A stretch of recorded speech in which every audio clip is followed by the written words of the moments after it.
Bren. Ang Bren. Yep. And eto Bren Esports, they got the link. So sabihin natin nasa specialty nila dito yung kanilang binubuong draft ngayon. They really like the funnel. They really like enabling si Karl Z na maging total carry ng buong laro, and they just win from there. Pero Execration, ang hirap kasi lumaban sa Selena Kung napapansin niyo dito, yung pinaka-trend nito, kung yung pinaka-trend netong series na to, kung saan yung Selena, doon yung panalo. Yeah. Ala, mukha nga no? Taas ng control, taas ng pressure na nadadala din ng Selena sa laro Not because favorite hero ko siya, pero it seems to be that way din, tol, no? Medyo nadi-disregard niya Parang nadi-disregard. Parang hindi naman. Walang bias. Wala kang ano din Medyo nadi-disregard niya ng Selena. Pero look at that, tol. Hindi na ibagabir. Wala, nagtanggal ng shoes. Yung red shoes ni Sapi na wala. Oy, yung mga funnel natin dito na i-reveal na Hellcurt and of course Ling. No? Parang nilabas na yung link talaga. Gusto na manigurado ng brand ngayon. Semis kasi, ang sarap panoorin So, what do you guys think? What will be your vote now for this game? Jin, ikaw naman mauna. Nostra, Jin. Ikaw na. Nostra. Mahirap nito. Pero parang feeling ko ang ganda nung Johead ban at saka nung Angela pick ng Bren Kasi parang masyadong risky sa akin yung Hellcurt. Dadaan na naman ang exit to sa high risk, high reward place. Hirap. Pero tumaas na ng paa si Zamo kaso feeling ko bandahan na pa rin ni Coco ang mananaig So Bren. Bren game 3. Bren game 3. Isa lang naman yung nakikita ko dito, Shin. Bren Esports, ang kailangan nila dito tapusin ng maaga to. Kung ma-funnel nila at makapag-snowball yung link tapos na. Execration naman on the other hand, hindi sila talaga nakatutok dito sa isang tao lang. Ang gagawin nila is papatagal nila yung laro, is-spread nila economy dun sa Lancelot and sa Hellcurt. Then dun sila mananalo, superior damage output. So, your vote will be? Finally? Bren. I would have to give it to Bren. Karl Z Power. Isip. Alright, your vote, ang safe ng mga boto nyo, tol Man, gusto ko, 50-50 talaga to. Gusto ko din bumoto sa kabila Gusto ko yung risk Pero safe kasi yung Bren. Nung 50-50, bumoto kayong Bren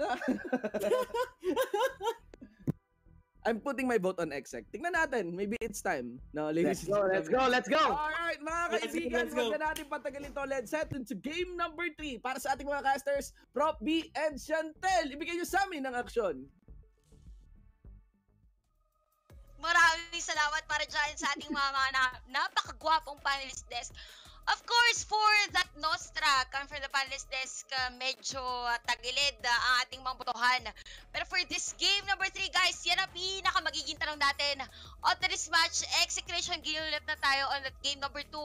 For Bren Esports, pare Prof B, anong magiging, ano mo dito? Ito, legit gumawa ko siya. Sa guest coins ko, ang sinabi ko Bren Esports. Pero sa sitwasyon ng playstyle mismo na Execration from the recent game, iba na Execration 2.0 to. Nag-level up lahat, nag-step up si Etomax. Grabe yung pinapakita nila. Plus, ibinalik nila yung gusto ko yung discipline nila. The respect ban is there. Mas gusto nilang kalaban yung alam na nakakalaban nila the usual heroes. Kesa doon sa binibigay pa nila yung mga hero na nagpahirap sa kanila. Like for example, the Hanzo.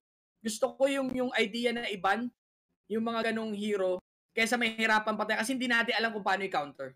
Oo, kumbaga, cure is better, prevention is better than cure. Kumbaga, bago pa maging masakit, kontrahin na agad. Pero anyways, ito, pare Prof B, for this game number 3, nakakuha ng Execration yung tatlong heroes kanina na very effective for game number 2. So, medyo delikado na agad to for Bren Esports. So, medyo, may kita natin na parang kung ano yung naging effective sa kanila na makukuha at magagamit nila ngayon. Tama. Tapos yung idea nga, kung kanino daw ang Selena, most likely yun yung higher chances of winning. Ang tanong is, mapapatunayan kaya ng Execration, pero kasi iba si Nostra Batters Diba? May ganun si Batters, nagkakatotoo talaga So feeling ko, Ters, yung numero sa loto, baka naman Baka lang naman. Baka naman, makadali. Pero sa mga nanonood pala dyan, guys, hindi aware for the history for MPL, huwag natin kakalimutan na ito yung isa sa mainit na bago pa maging Brain Esports ang either main at bago pa maging execration si Obs Gaming. So malalim ang pinagmulatan ng dalawang teams natin ngayon. Kumbaga, kung may El Clasico tayo for Signal Ultra and for Brain Esports, meron din tayong El Clasico for execration and Brain Esports. Yung mga nakaraan, no? Mga lumang bago. Lumang teams, pero bagong name lang. I mean, lumang members, pero bagong teams lang ang pinakikita dito ng side ng both teams. Eto na, nagbabalik sa atin, game number 3. Sino malalaglag sa ating lower bracket? Execration versus Brain Esports. Okay, so guys, gaya na sinabi natin, very convincing win for game number 2 and for Brain Esports. Hindi natin mapagkakaila na talagang ang kanilang pinaka-gameplay is more on funneling para kay Carlsy. And Carlsy, isa sa mga child prodigy natin for this league. At hindi natin matatawaran kung gaano pa talaga kataas ang IQ ng batang to pagdating sa Mobile Legends. Exactly. Pinapakita nila yung mga strategy nila dito. Wala nang hold thoughts. Eto na naman si Chakno trying to delay things up dito. Very aggressive ang execution dito. They have the momentum. Gustong-gusto nila ituloy para sa ating game number 3. Look at that hit going in. They're able to take down ang kanilang buff. Pero tinamo counter ni Chicago. Brain Esports, Benny Cutie will fall. Pula daw sila, si Arrow will connect. Pero lumiko ang kalmot dito ni Eto Max. Si Carlsy, napatay lang din naman dito ng team execution natin mga kaibigan. So, 1-1 natin nag-score. Pero good thing here, for execution, naagawan nila ng buff Sailing at Sailing ang napatay nila. So, guys, sabi natin, if you have a Ling on your lineup, the best way to counter it is agawan ng jungle. At as much as possible, i-secure yung mga kills against him. Tama, gusto ko yung idea na kasi na buff dependent ang isang Ling. So yung mismong buff na kinukuha niya is gawin natin bait na alam natin possible na pumunta dito si Carlsy or the Ling itself. Pwede nating salubungin.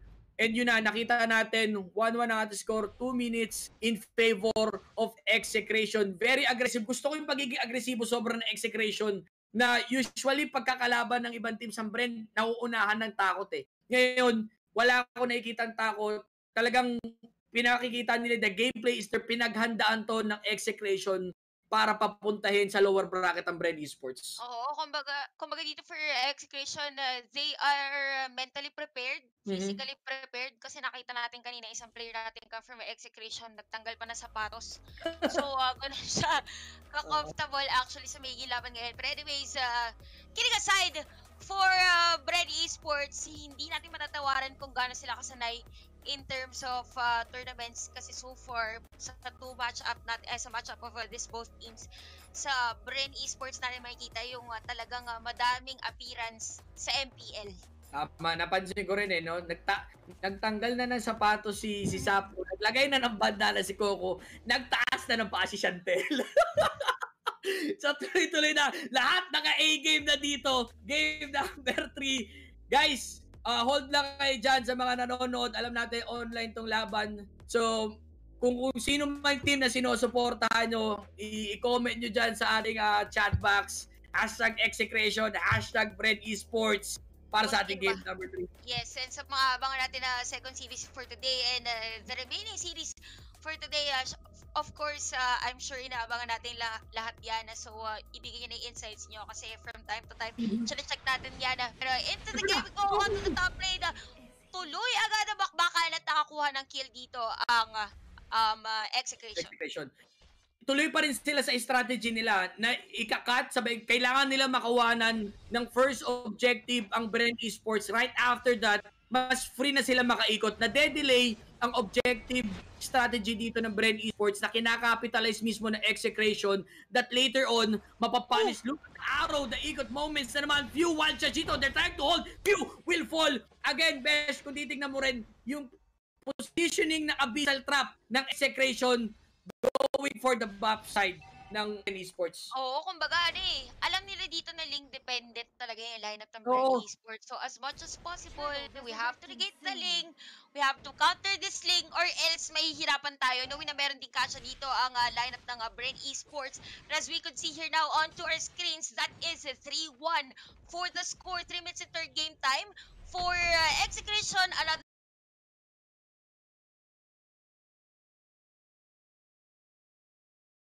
counter buff ang pwede na ma-counter dito. At kita natin yan. Kita natin sa mga screens. Very agresibo dito ang execution. Kung masitira nila, Abyssal Arrow dito. Tinamaan si Carl C. Pero there is the disengage and execution positioning themselves into this violet buff of Bren Esports. Phew! Wala na buhay, nakakadya pala si Pew sa laban natin ngayon. Ganda! Si Patok na naman, pero one charge, come for the Grok. Pero dito na ang kalmot na ating Hellcat. Tapos nila naman, with a double kill for Coco Chaknu. Wala na buhay, pero si Hate sa may bandang likod, makakuha ng kill against Bren Esports. Gusto ko yung pagiging agresibo ng Bren, ng execution. Sumasagot ang Bren Esports, hindi sila nagpapasindak dito sa ganitong sitwasyon. They're trying to come back. Kinukuha nila yung tempo para makabuelo. Hindi pa rin naman nakakuha dito ng Bren Esports yung buff na gusto nila for the link. Ay, na-steal pa ba? Nakuha pa nga! Nakuha pa! Ganon kagrabe yung ginagawa, Beshi, na pangontra dito na execution. Arrow! Specifically for the link. Ano talaga eh, Beshi, very evident na link talaga yung kinakontra dito ng Bren Esports. I mean, ang execution.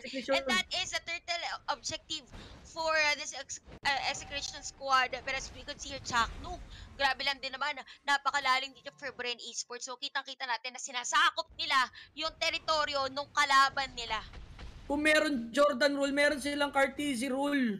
Na kung kukuha man ng buff dito si Cartesi, kailangan papagsakin. It's either ma-pick off nila dito si Cartesi o nanakawin lang nila yung buff. Ganon yung pinapakita nilang Cartesi rule sa ganitong sitwasyon. Execution doing a great job. Minamata lang nila na minamata kung sino yung dapat puguin. Kung sino dapat ipanish sa side ng Bren Esports. Bang! Another arrow! Hindi naman na araw. Sakto na ito, Max. Pero sakto na naman ang pag-heart guard doon ng ating Angela, mga kaibigan. Chakno dito sa may bandang likod. Pero disengage para sa kanila. And nakita mo sa Chakno, hindi talaga nag-disengage. Kumbaga sinako pa rin niya yung pwede sa Kupen and Uranus. Para doon kay Paris Samson sa may middle lane side. Another objective para sa kanila sa bandang bottom lane. It's gonna be a kill for execution. Hindi pa tapos. Susunod pa ata dito. Lasty trying to defend the turret. Disengage na muna. Uy, one-on-one. One-on-one with the great one, Rebo. May naman-to-man defense dito ni Sapno kung sino masasalubong niya. Binabantayan niya dito knowing na alam nila yung positioning dito ng Ling. Kaya medyo kinuha agad nila yung positioning para sa buff. Pang-ilang buff na to? Pangatlo na to, no? Mula umpisa, no? Parang na talaga eh. Mga kinokontra talaga na execution, which is a very good thing kasi alam nila yung capacity ng link kapag nag-full bloom talaga for execution. I mean, for Bren Esports. Pero kung mapansin natin, Gold Lead is on the side of execution that is breast full plate para dito sa ating confirm execution. So, maganda pang counter na agad if ever mag-stack ang damage, physical damage dito ng Bren Esports. And this time around, it's gonna be the red buff. I mean, orange buff na gusto kontrahin dito. And a killing spree for Hate, killing Coco. Sa ating may middle lane side, si Lasty na dito sa may middle lane side natin. Pero anyways naman na araw, one charge for Chaknu. And Cardsy na yun. Naiwan pa rin Cardsy natin, pero dive in. Confirm Hate with a mega kill para sa kanya. Sunod-sunod ang pagpasok dito ng execution. Wala nagiging sagot. Ang Bren Esports, another arrow will be thrown. Disengage siya muna. Hindi, kukuha pa ata sila dito ng turtle or babasagin na. They're going in for the turtle. Every time kasi na magte-take ng clash dito ang execution, I mean ang Bren Esports, papatayin lang ng ilaw ni Ben, ni Cutie. Yeah. Habang dun papasukin ni Hate. That's unleashing the hate sa 5 membro ng Bren Esports.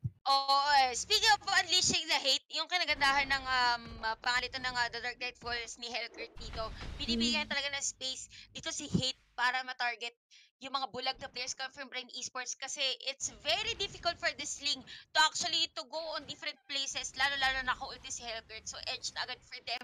Know that they have the Chaknu on this Grok. Sa iba-iba tournaments, nakilala natin si Chaknu, guys. And Gold Lead is on the side of the execution. That is 6.8 gold to get the BOD for this last set of this match. Abyssal Arrow dito na eto, Max. Pakalat-kat lang to the point na Bren Esports very mindful na sila kung saan sila papwesto. Tama ka dyan, ate mo, Chantel. Grabe, pinapakita dito ni Benny Cutie and Eto Max. Etong dalawang to, yung combination nila, the perfect combo na yung bubog sa talampakan, tinik sa lalamunan.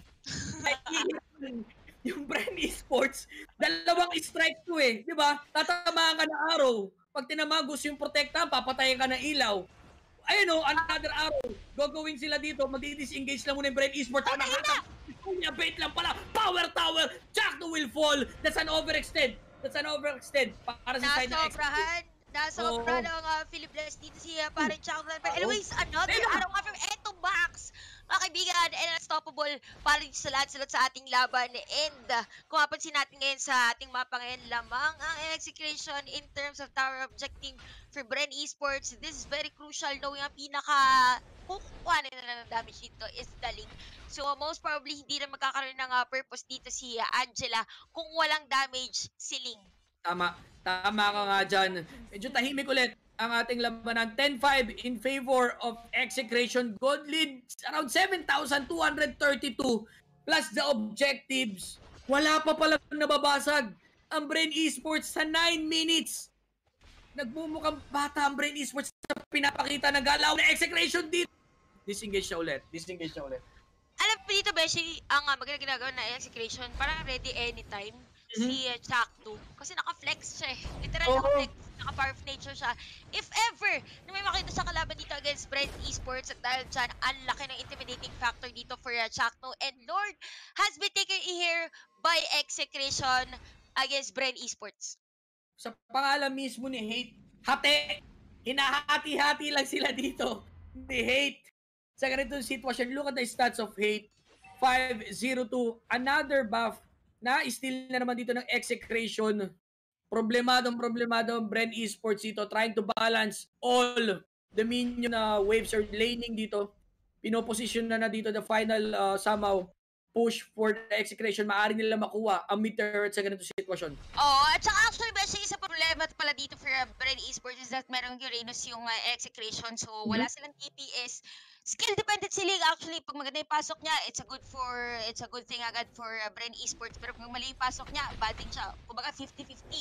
And Uranus, hindi mo siya instantly ma-reverse with that combo come from Ling. So alam na marksman onto this match. And kita naman natin dito, Lord guys, na Execution dadalhin din. Pero tumilim coming from this Execution squad, nasira ang inhibitor turret sa ating may bottom lane side. Abisal araw to makilasti, pero mukhang middle lane ang kukuha nito na Execution. Balibag, Zapno napatay na Team Bren Esports, pero wild charge sagot dito ng Zapno. Napakasakit ni paring Hate, mga kapatid. Kita natin dito, pero may laban din naman si Cardsy. Nakasakay sa kanya dito with hard card from Angela and a killing spree para sa kanya.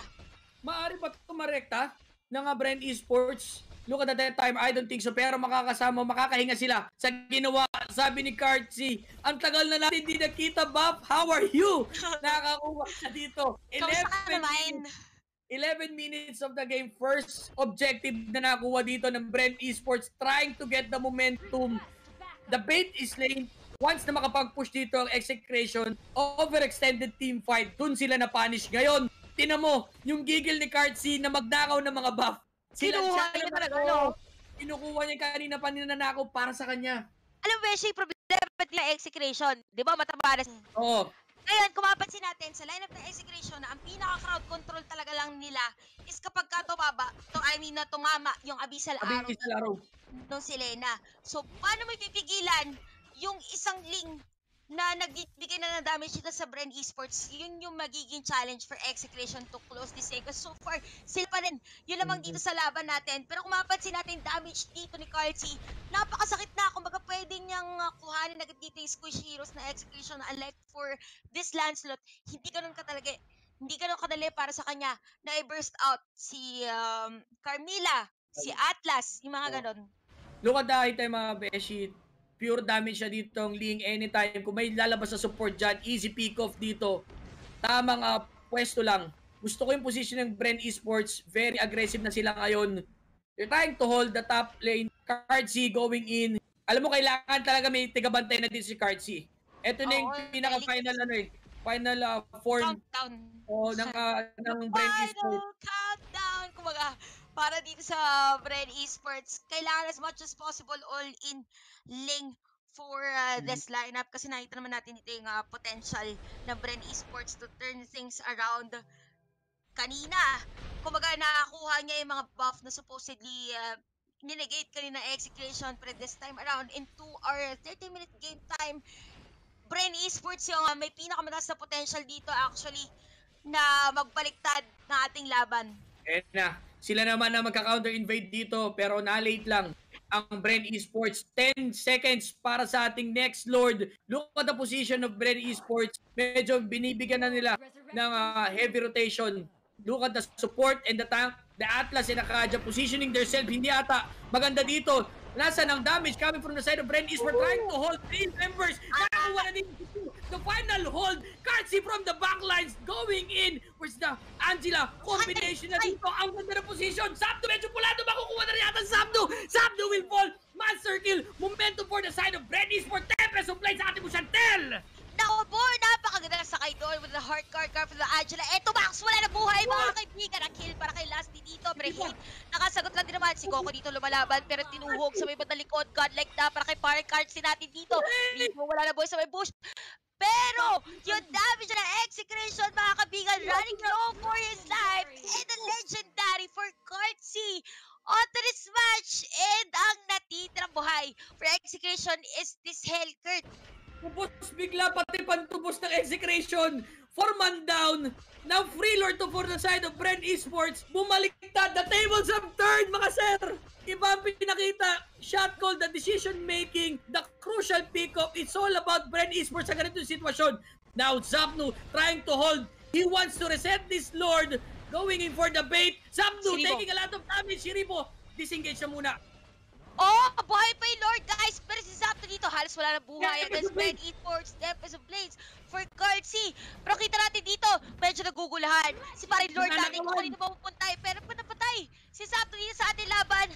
Mabe, si Wabs, so tinutuloy dito ng Bren Esports. Nandito si Chakno, ready, and a reset for this level 2 Lord. On this match of the immortality for Kartzy. Si Benny Cutie dito ginamit ang kanyang ulti. So, tingnan natin dito for execution kung paano lang kung kontrahin dito. Kartzy is on a roll. Yan yung pinakamasasabi natin sa level 2. Kumbaga, literal na unstoppable kasi walang pa kontra sa kanya. Kung hindi siya ma-burst, kasi literally, pwede niyang kontrahin dito or pwede niya i-dodge yung pwede iba to na execution. Pero kita natin si Kartzy, naka-ready lang din naman for the vision. Nadi kita dito si Eto Max and a kill para sa kanya. Sakto! Doon yung pagkakasakay ng Selena, ng Angela, literal. We are here to assassinate this Selena. That's it. The Battle of Assassins itong larong to. Walang marksman. Lahat assassin ang core hero. Both teams, Execration and Bren Esports, positioning themselves. Walang bibitaw dito sa Lord. This might be the final clash kung sakali. Umangat sila dito para sa Lord. Nakawan na to. Habang binabalance lang dito ng Uranus ang top side nila. Zapnu doing a great job para magbigay ng force position or force defense. Lumaban ng Bren Esports 4 versus 4 if ever magkakaroon dito ng Lord Clash. Yes, tama dyan. Lord Clash, guys, yan pinaka-inaabangan natin for this match. 16 minutes na ang ating laro ngayon, pero hindi pa rin natin talaga malaman kung sino ba ang talagang aangat in terms of team fight. Kasi so for execution, medyo nagiging trend nila is more on the audition side. So hindi sila fully prepared for a team fight. Like for Bren Esports, full equipped sila, na ready sila to support this lane pick for Bren. Pero anyways, again, this is the level 2 Lord. So very crucial to for the both teams. For Bren Esports, possible pag nakuha nila to, pwede pang pwede pang ma-defend ng execration ng isang buong wave. Pero for execration, pag nakuha sila ng Lord, pwede nilang rektahin. Oh. So mas mahalaga ang Lord sa ganitong sitwasyon for the side of Bren Esports. Beshi, gusto ko marinig yung side mo. Ano yung parang pinaka-comeback potential dito ng Bren Esports to stop yung force push na ginagawa ng execration? Ewan ko for Bren Esports dito, ang pinakakailangan lang talaga nilang i-force nila dito yung pangalan ito ng Hellcurt na gamitin agad yung ulti para friendly. Pero anyways, si Eto Max, naku po wala na buhay, napatay at nadali dito. Di ba refuse, so -1 agad for this execution squad onto this match and possible Lord objective for Bren Esports. Pero look at that, the focus fire coming from the side of Bren Esports. Hinuhuli nila dito si Hate. Kumapos sa Cyclone Eye niya. Nahuli dito si Hate. And this is a big opportunity. Si Zapnu taking some para time. Nakita natin to. Para nakita natin Napanood natin to. Number 2. Parang nag-stick na lang sa objective or tower push dito ang execution. Pero anyways, mga kaibigan, kita natin ngayon, wala pa rin nagtatry.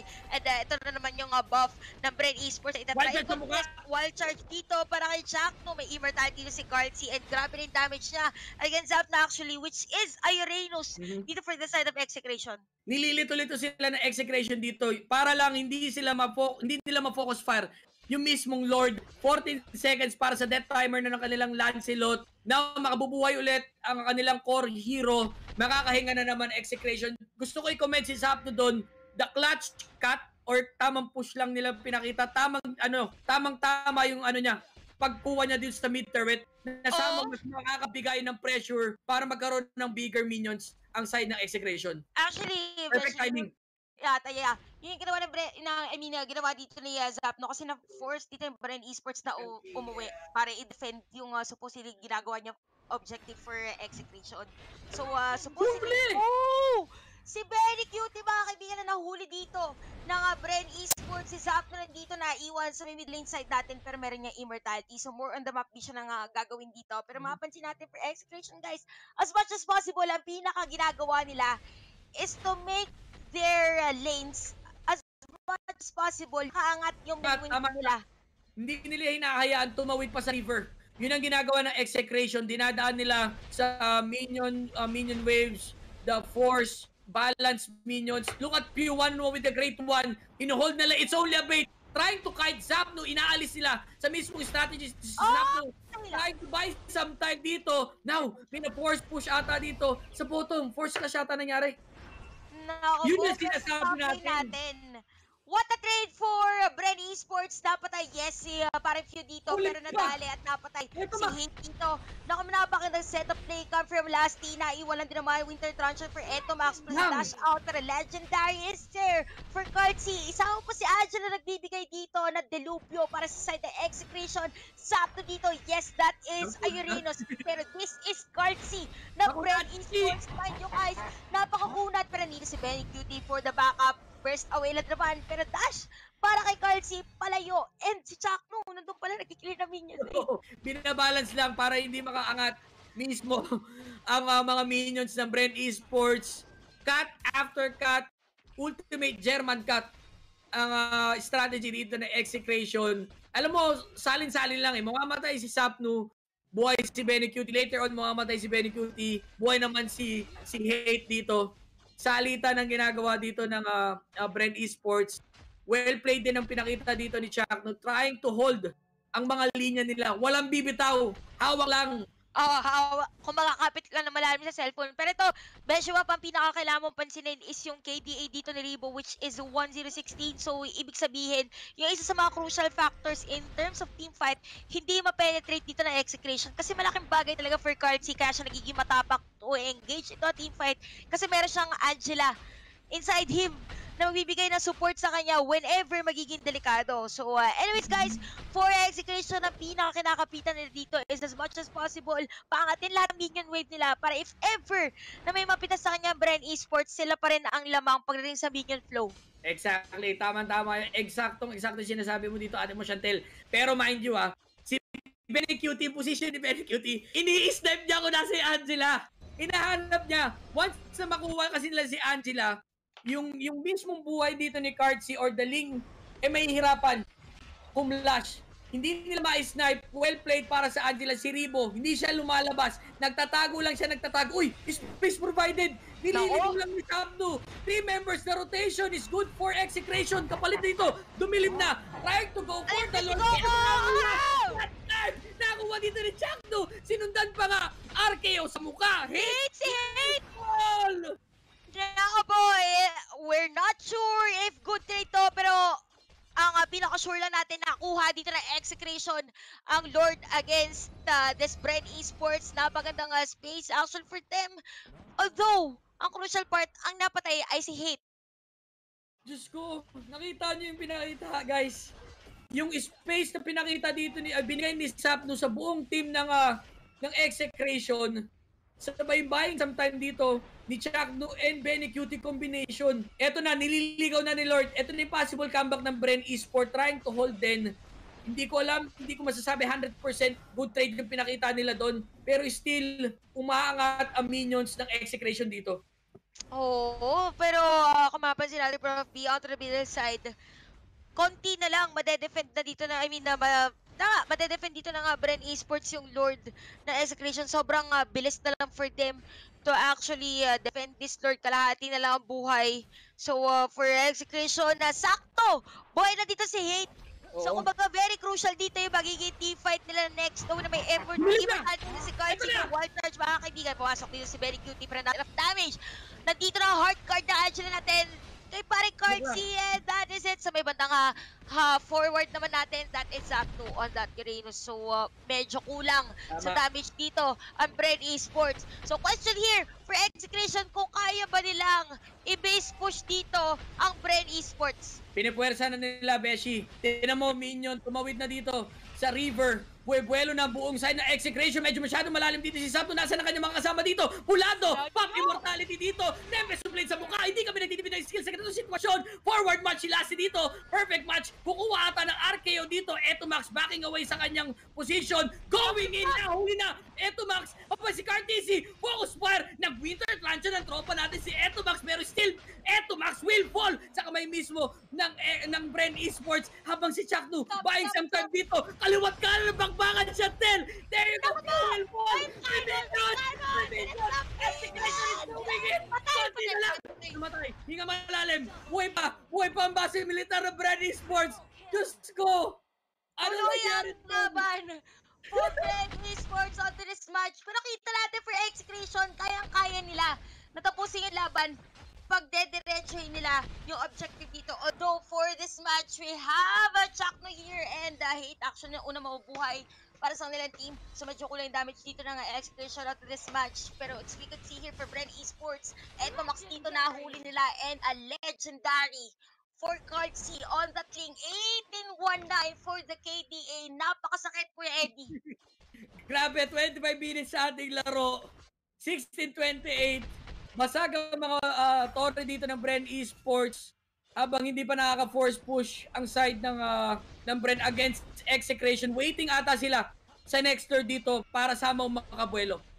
Oo, so next turn guys, that is 35 seconds.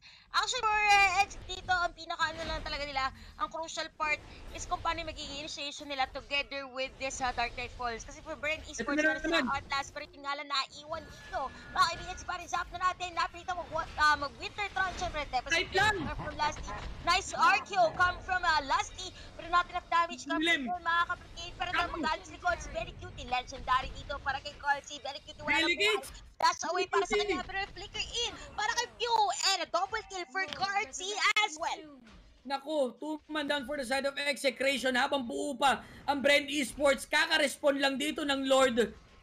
Are they going for the Lord? No, hindi. Si Hate, naghihintay siya doon na kukuha sana ng Lord for the steal, pero nag-decide ang Bren Esports sa na yung Lord, sa ang vision ng Lord. Possible, direction to. Pwede natin tapusin to. Winter Truncheon to buy some time. Focus fire. Eto Max, bail out na muna. Gustong kumuha dito ng Torre ni Cardsy, and another arrow will connect. Hinga malalim mga sir. Baharing final push siya to. Focus fire. Disengage na muna ba? Napakainit ng laban natin. Probe action sa laban ito. Abisa Laro tumama dito. Tumaan si paring Few natin. Pero kita natin itong wild charge para kay Chakno. Few, wala na buhay halos. Pero buhay na dito. Pero dito na. Split. Ating team fight. Few, napatay lang din naman. Pero legend na na may Cardsy. Tinitira yung base. Ay, bigay for this series. Hindi pa rin tapos. Kasi lumalaban pa rin si Cards dito. Punong-puno ang buhay. Patay din. Si paring Eto Max natin wala legendary para sa kanya. The Dark Knight Gold para kay Elton. Oh, patay! Wait, brutality si Cardsy and a shutdown! Mga kaibigan, on to this match! Palitan ng kills dito, palitan ng push. Pantay na ang kanilang mga tore. Look at that, we're sitting around 190k gold for both teams. Pwede na yung gold para sa mga susunod na series eh. Lang item na. Pwede mo pabili ng bahay, Beshi. Nabanggit mo na rin yung susunod na series. Pero wait lang, si Coco dito wala ng buhay. Nasa kanya Angela. So pwede ito maging bonus round for Execration. Wild charge para kay Chakno. Pero buo-buo. Or buhay na buhay. Ang buhay dito ni paring Coco. Ready pa para sa kanya sequel sa next year. Angela disengage para sa kanya. Pero ito, Prof B, gaya sinabi natin, meron pa tayong mga susunod na series. Pero ganito kainit ang ating laban. Unang series pa lang ngayong araw. Napakakunat ni Coco. Kunat! Pero titignan mo yung positioning mismo ni Rebo. Guys, pansinin niyo yung Angela. Wala siyang depth sa mismong laro. It means ganun siya sa kaalaga sa position. Alam niya yung kailangan niya gawin, the crucial hard guard ang kailangan ibitaw dito. Pero Rebo lumalalim dito against Execration. Pino-force push dito ni Chaknu to give the positioning ng mga member ng Bren Esports. Lord is already up for grabs. Pero iba yung minions or balancing minions sa pinapakita dito ng both sides.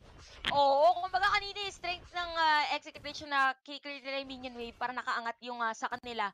Yun na rin ginagawa nila ng Bren Esports. And ang crucial dito is merong Lord.